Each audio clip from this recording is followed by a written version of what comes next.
Muito bem. Bom, agora sim, boa tarde a todos. Eu queria pedir uma salva de palmas para o Pondé, que está aqui com a gente. Pondé, aqui o teu microfone. Quando a gente pensa em Winston Churchill, a gente pensa naquele homem que salvou o Ocidente depois da Segunda Guerra. Mas Churchill teve uma vida muito longa. Ele fez vários erros, vários acertos. Então, Pondé, por que a gente ainda está falando de Winston Churchill no século XXI? Bom, antes de tudo, boa tarde. Estão me ouvindo bem? Está ouvindo? Antes de tudo, boa tarde. Agradeço ao senhor Emmanuel pelo convite, a vocês pela presença. É sempre bom voltar ao Fórum, ao Rio Grande do Sul. Muito obrigado. Então... Pondé, só um pouquinho. Eu vou pedir para alguém da técnica aumentar um pouco o teu som. Quem é da técnica? Tá baixinho o microfone dele.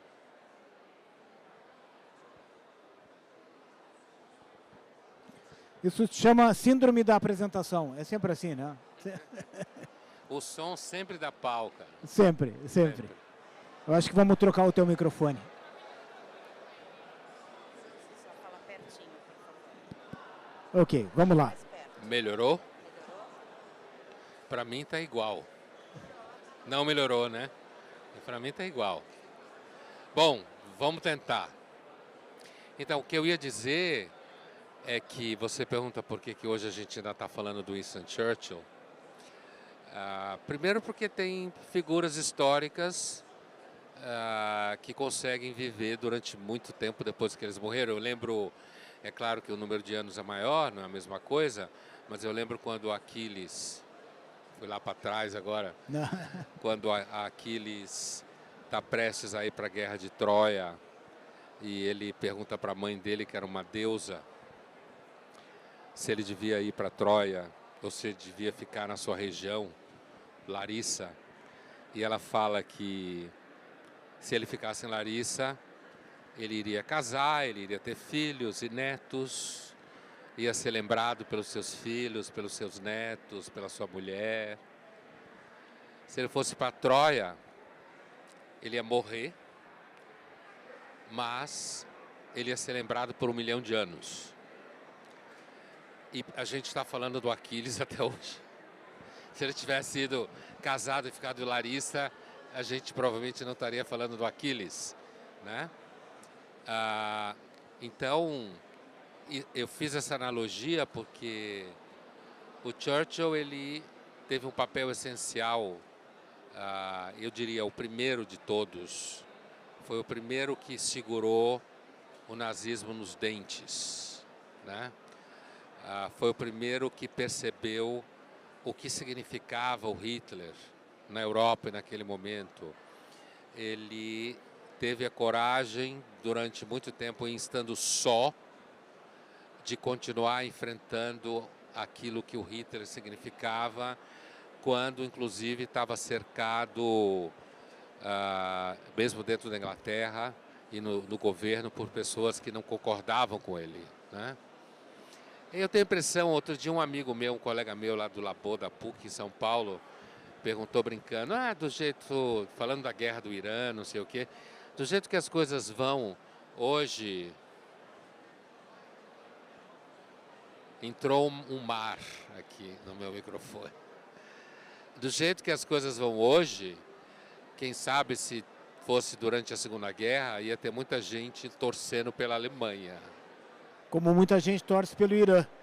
Isso mesmo, essa era a analogia. Então eu acho que tem esse fator. Um outro fator é porque talvez a história que vai dizer, o Churchill continue sendo o último grande líder político que a gente conheceu na história recente. O último, não é? De lá para cá não acho que a gente tenha conhecido alguém na mesma da estatura dele. Ele enfrentou a apatia britânica do nazismo antes, né, durante os anos 30 até a guerra. Tu acha que há paralelos com a complacência atual para as ameaças que a gente sofre do Ocidente? Olha, como eu estava dizendo antes, eu acho que só quem poderá fazer esse tipo de avaliação com mais segurança talvez seja quem viver daqui 10 anos, 20 anos, quem for fazer a história da nossa época, né? Para poder dizer com certeza, fazer um paralelo dessa forma. Agora, em estando vivo hoje, em estando ao assistir o que a gente vê, e para mim, em estando dentro da imprensa e da mídia, cotidianamente, né? Conhecendo muitos colegas, né? A impressão que dá é que dá para fazer um certo paralelo, sim. Um certo paralelo que eu acho que tem a ver... Naquela época a coisa não era tão evidente assim, mas havia todo um discurso sobre pacifismo, né?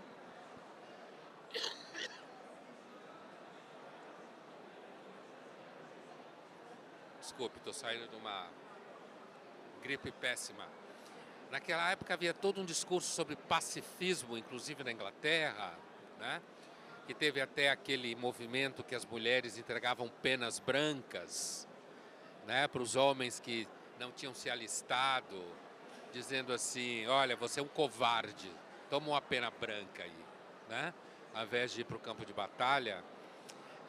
Eu acho que hoje dá a impressão que há um paralelo, antes de tudo por razões ideológicas. Então, como o Irã enfrenta os Estados Unidos e Israel, os Estados Unidos é a grande potência, e como então eu sou anti-imperialista, então eu sou a favor do Irã. E aí isso acaba produzindo uma tendência a atenuar o que é o regime dos ayatollahs, que é um regime terrível. Inclusive contra as mulheres, inclusive, além de outras coisas, né? Então, terrivelmente contra, aliás. Sim, se você fizer um concurso não, uma pesquisa sobre feminicídio, provavelmente um número altíssimo, né? Mas há uma tendência a atenuar e essa tendência aparece até em discursos especialistas. O tempo inteiro o Trump está errado, não estou preocupado em defender o Trump, eu nunca estou preocupado em defender coisa nenhuma, né? Mas o Trump está errado, os Estados Unidos está errado, e o Irã parece que de repente virou um país que não tem um regime que invade os países à sua volta, alimenta instabilidades políticas, né, que tem uma agenda. Que não é imperialista. Não é imperialista nem um pouco, ele é um imperialista regional total. Exato. Né? E então eu acho que dá para fazer um certo paralelo. Estão ouvindo o mar? Então assim, o seu não está dando pau, né? Tá mais ou menos o som, né? Então, tá ótimo? Tá bom, então acho que é o nosso. Então assim, então eu tenho a impressão que se eu acho que há um risco à Europa, especificamente no caso, ela tem um problema de imigração, ela tem um problema de populações que não se assimilam exatamente ao universo europeu contemporâneo. Não se trata de ser ingênuo e dizer que existiu uma Europa pura. Onde há ser humano não há pureza. Nunca. Jamais. Se você olha numa longa duração, como se fala em história, a Europa já passou por inúmeras invasões, inclusive invasões guerreiras, né? Assim como outras regiões do mundo, né? Mas me parece que os europeus, como não sabem, não se sabe o que fazer com a imigração fora de controle na Europa, e aí sim tem toda um grupo de pessoas e partidos políticos que tentam dizer que não há problema nenhum, né? E como hoje tudo é muito perigoso, se você fala que há problema, de repente grupos radicais começam a achar que podem eliminar por conta própria o que é considerado problema. Então, eu tenho a impressão que a questão da imigração na Europa proximamente não tem solução. Não se sabe o que fazer. Mas a Europa, eu estive ano passado num fórum de política na Católica Portuguesa, onde dá aula o João Pereira Coutinho, que já veio aqui Sim, ao Fórum sim. da Liberdade algumas E o André vezes. Azevedo Alves, que também já veio aqui. Também, ele também, foi o Marco Vicentino, que é um ítalo-americano analista de geopolítica, e ele estava falando da guerra da Ucrânia, e ele começou a falar dele assim, vocês europeus tiraram férias da história. Isso é maravilhoso, isso é... Vocês tiraram férias da história. E aí ele falou assim, this is your wake-up call. Esse é o seu alarme, né? Seu despertador, né? Porque a história voltou. E normalmente quando a história volta, ela volta violenta. Essa é uma característica da história. Sim. Então acho que há um paralelo, sim. Eu acho maravilhoso, quando eu conversei contigo nesse livro, a ideia da filosofia, né? Então, e a filosofia também trata do indivíduo, né? A importância do indivíduo, e nós estamos num evento liberal onde o individualismo é um ponto importante. Churchill cometeu grandes erros ao longo da sua vida, entre eles Galípoli, ou apoiar, ser contra a abdicação do rei Eduardo. Como é que o líder de hoje, ele entende e ele compreende os seus erros? E porque a gente hoje tem erros, líderes que se consideram infalíveis, mas nós somos falíveis. Como é que o líder pode fazer com que as pessoas entendam que um erro é algo comum e que faz parte da vida?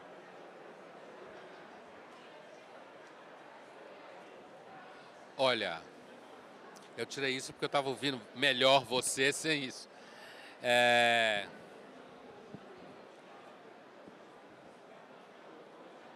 Vocês me ouvem? Descobri a pólvora. Eu acho que é só os nossos microfones que estão ruins. Descobri a pólvora. É assim... Eu acho que, por exemplo, o caso de Galípoli, né, do Churchill, se fosse hoje, eu acho que você ia ter narrativas produzidas dizendo que Galípoli não foi Galípoli, que o número de mortos não foi aquele número de mortos, que os responsáveis pelos erros foram 120 grupos diferentes. O que eu quero dizer com isso? É que pela própria estrutura de como se dá a visibilidade hoje em dia, né? A visibilidade hoje em dia é como uma luz muito forte que cega, né? Você assumir erros pode ser absolutamente fatal para você reconhecer erros. E tem outra coisa, né? Hoje, eu não digo todo mundo, mas quase todo mundo pode saber tudo o que quiser, o tempo todo. Verdade ou mentira, pode ficar sabendo. Então, o resultado é que é como se você estivesse vivendo numa assembleia de linchamento contínuo, né? Ou de linchamento potencial contínuo. Então, reconhecer um erro hoje pode ser, de certa forma, politicamente mais perigoso do que reconhecer um erro há 30, 40, 50 anos atrás, porque simplesmente grande parte da população não tinha a clareza disso daí, entende? A forma como hoje rapidamente chega aos ouvidos e aos olhos, né, de todo mundo. Agora, é claro que, nesse sentido também, os políticos hoje, cada vez mais, eles estão em campanha contínua. É como se fosse você ganha a eleição, mas você continua em campanha, né? E nesse sentido, como você sabe que em campanha política você mente, né? Se tiver que mentir, você mente. Aquela definição, democracia é um regime em que uma sociedade estabelece uma competição por votos legitimada por alguma instituição. Quem ganha a competição por votos é soberano. É uma competição por votos e então mente-se para conseguir ganhar voto, conta as histórias assim, histórias assado. Então hoje os líderes políticos eles são cada vez mais parecidos com um candidato no campeonato de calouro. Lembra desse programa de calouro? Não sei se todo mundo aqui sabe o que é isso. Aquele programa de calouro que o cara ia cantar para ganhar um prêmio, sabe? E competia. Pedro de Lara. Ele era um dos juízes, não é isso? Então, os políticos hoje são quase que candidatos em programas de calouro. Quer dizer, eles estão competindo o tempo inteiro, tendo que cantar melhor o tempo inteiro. Ele tem que ver a vibração da plateia o tempo todo. Ele é avaliado o tempo todo. Então, com isso eu não quero exatamente desculpar o fato de que hoje os líderes políticos raramente reconhecem erros cometidos. O que eu quero dizer é que pela estrutura da distribuição de informação, pela estrutura da emissão de informação e pela contínua produção de informação e de recepção, hoje o político ele está o tempo inteiro tendo que agradar todo mundo o tempo todo, entende? Você acaba não agradando ninguém ou mentindo. Não, quando é o que você Thomas Sowell dizia, né? Se você vai mentir, se você acreditar em tudo, você vai ter alguém que vai mentir o tempo inteiro. E quando você tem que agradar todo mundo o tempo inteiro, só pode degenerar. Vai acabar fazendo música ruim.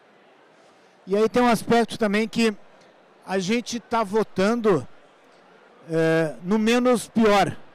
Né? Se a gente tem esquema de ótimo, muito bom, bom, ruim e péssimo, nós estamos votando no ruim menos ou no péssimo plus.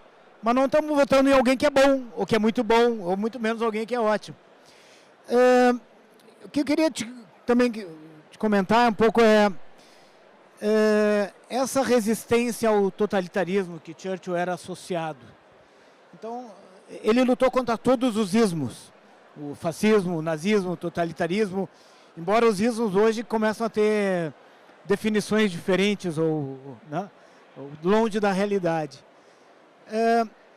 No panorama atual de líderes, né, se a gente tivesse uma escala churchilliana de 0 a 10, quem é que a gente pode dizer que mais se aproxima dele? Ou estamos muito longe disso? Primeiro, eu acho difícil, porque você tem contextos distintos hoje. Né? Hoje, depois o mundo hoje, ele está... A disputa de poder hoje é muito ao redor das cadeias de abastecimento, das cadeias de distribuição. Né? Veja toda a história do Estreito de Hormuz agora, o Trump preocupado em não deixar o Irã virar um proxy total da China no Oriente Médio. Então você tem uma geopolítica diferente da época que aconteceu. É que o Churchill viveu quase 100 anos, né? Exagerando a conta. Mas é um homem que nasceu na Inglaterra vitoriana, né?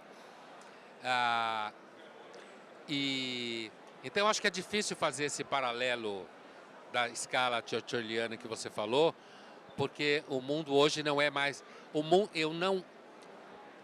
Eu não vejo a possibilidade do mundo de hoje assimilar a ideia de heróis políticos, sabe? Não vejo muito essa possibilidade. Veja que até o próprio Churchill hoje tem gente que fica querendo dizer que ele era só um racista. Né? Você sabe muito bem disso, né? acabar. Eu já ouvi gente dizer que ele foi o maior genocida da Segunda Guerra. Quer dizer, bom, mas eu não tenho esperança na espécie humana, você sabe disso. Então, isso não é uma coisa que me assusta muito, né? Quando eu vejo esse tipo de coisa. Não tenho muita esperança. Digamos, não está melhorando esse quadro. Então, eu arriscaria dizer para você que... eu sei que no começo da guerra Israel e Hamas, teve gente que fez uma comparação entre Churchill e Bibi Netanyahu, né? Não sei se você viu, mas é muito pontual, é uma questão muito pontual para se fazer uma comparação dessa.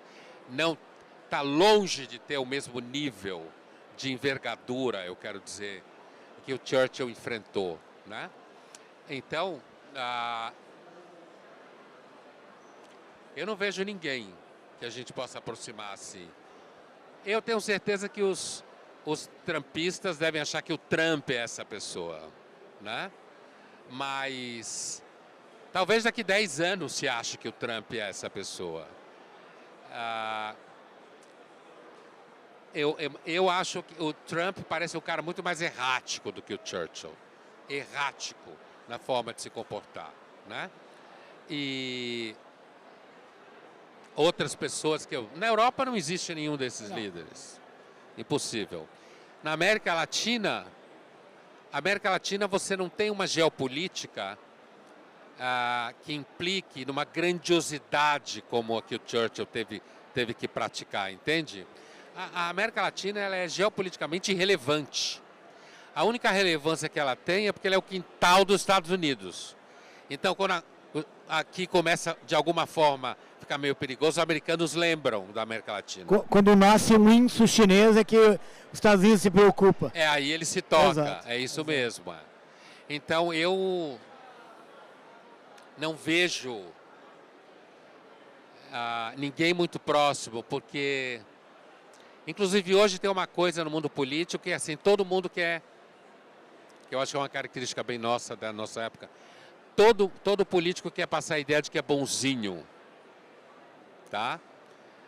E nem sempre um grande líder político pode ser bonzinho, quase nunca, aliás. O Larry Arnn, que é o presidente da Hillsdale College, ele cita Churchill dizendo que bondade e justiça andam juntas, mas não necessariamente são feitas juntas, né? Às vezes você tem que tomar uma decisão que precisa ser tomada e ela não é uma decisão bondosa, né? Ela gera um sacrifício. Nós estamos mais ou menos aproximando ao final, você tem um painel aí que eu não quero atrapalhar também. A inteligência artificial está matando a verdade? Eu não acho que a gente precisa da inteligência artificial para matar a verdade. Acho que a gente mata a verdade sozinho, sem inteligência artificial. E do ponto de vista da história da filosofia, especificamente falando, tecnicamente falando, começando na Grécia, sabe-se muito bem na história de filosofia quão difícil é estabelecer o que é a verdade. O quão difícil é, né? E assim, todas as discussões entre sofistas na Grécia Antiga, sofistas, estoicos, epicuristas, platônicos, aristotélicos, céticos, ao redor do estabelecimento do que é a verdade, mostra o quão é difícil saber exatamente o que é a verdade, né? Na nossa época, então, acho que fica mais difícil ainda. E aí, não filosofia, mas em literatura, Machado de Assis, grandioso, com Dom Casmurro. Afinal de contas, a Capitu traiu ou não traiu Dom Casmurro? Quando o narrador é o cara que se acha traído, quer dizer, fica difícil você poder ter alguma... E quem lê o livro sabe, você termina o livro sem saber, né? Não tem como saber. Agora, eu também acho que nós vivemos Muito bem não, mas a gente sobrevive não sabendo exatamente o que é a verdade. A verdade para nós nos atinge mais se a gente quer saber se nossos filhos nos amam de verdade, se nossas mulheres e maridos nos amam de verdade, se o amor é eterno ou não, se dinheiro compra amor verdadeiro ou não, que é Nelson Rodrigues puro. Quer dizer, eu acho que no nosso dia a dia nós sofremos mais com essas verdades do que com a verdade, né? Digamos, com letra maiúscula, né? Aquilo que o Platão vai chamar de episteme, né? Absoluta, universal, eterna, não variável. Acho que isso nos faz sofrer mais. Inclusive, por último, eu diria, porque a maioria de nós acaba aceitando um conjunto de ideias como verdade. Por exemplo, grande parte acredita no Deus bíblico, outros acreditam em reencarnação, outros acreditam que a política vai salvar o mundo, o que eu pessoalmente não acredito, certo? Que a política vai salvar o mundo. Outros acreditam que o mercado é suficiente para resolver os problemas do mundo, que eu também não acredito. Apesar de achar que o mercado é a melhor forma que a gente conhece de produzir riqueza, e é o regime econômico até agora mais próximo à ideia de democracia, né? Então, na prática, o problema da verdade é um problema de filósofos, o estabelecimento da verdade no experimento científico, os fatos que você consegue provar no experimento científico. Os jornalistas ficam se batendo com a oposição entre factual e fake news, que eu acho que isso não vai se resolver nunca. Então, eu acho que a inteligência artificial ela pode botar uma pimenta a mais nisso daí, mas as pessoas vão acreditar em qualquer bobagem que a inteligência artificial fizer, que lhes agradar. Pondé, muito obrigado. Você sabe que eu sempre tenho aquela última pergunta, né? Que é o que você gostaria de responder que eu não te perguntei. E eu nunca sei lhe dizer o que é, né? Eu nunca sei dizer qual é a pergunta que eu gostaria que você... Mas você deu uma maravilhosa no livro que era o fim das redes sociais. Ah, que acabava... Isso. Eu acho que... Então, eu acho, nos momentos em que eu tenho nostalgias românticas, eu acho que, apesar de todas as vantagens das redes sociais, eu tenho a impressão que elas fazem um mal danado às redes sociais.